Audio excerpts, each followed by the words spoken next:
வணக்கம். இன்றைய முக்கிய செய்திகள்.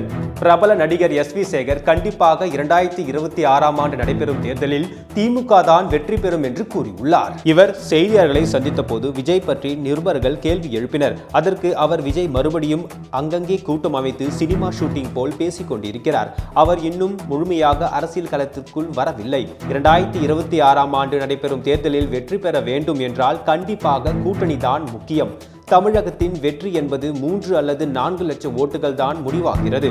தமிழகத்தில் தேர்தல் என்பது ஒரு கணக்கு தான். எனவே யார் சரியான கூட்டணி அமைத்து போட்டியிடுகிறார்களோ கண்டிப்பாக அவர்களுக்கு தான் வெற்றி கிடைக்கும்.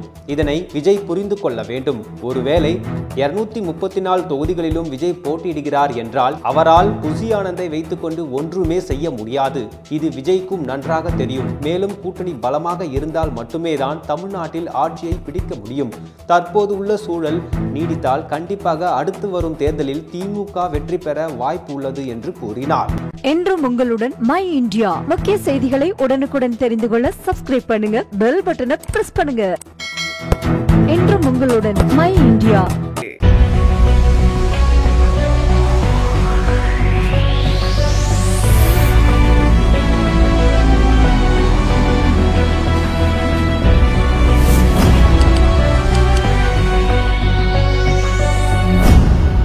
தேசத்தின் நம்பிக்கை மாத இதழ் அப்பா பதிப்பகம் இணைந்து வழங்கும் நேர்மையாளர் சகாயம் IAS அவர்களின் அனுபவ பதிவில் கடைசி தரையில் கண்டாங்கி சேலை இப்போது பரபரப்பாக விற்பனையாகிக் கொண்டிருக்கிறது.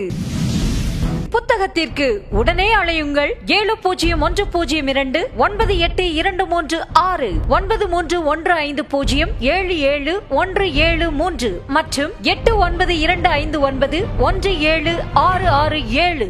கடைசி தரையில் கண்டாங்கி சேலை.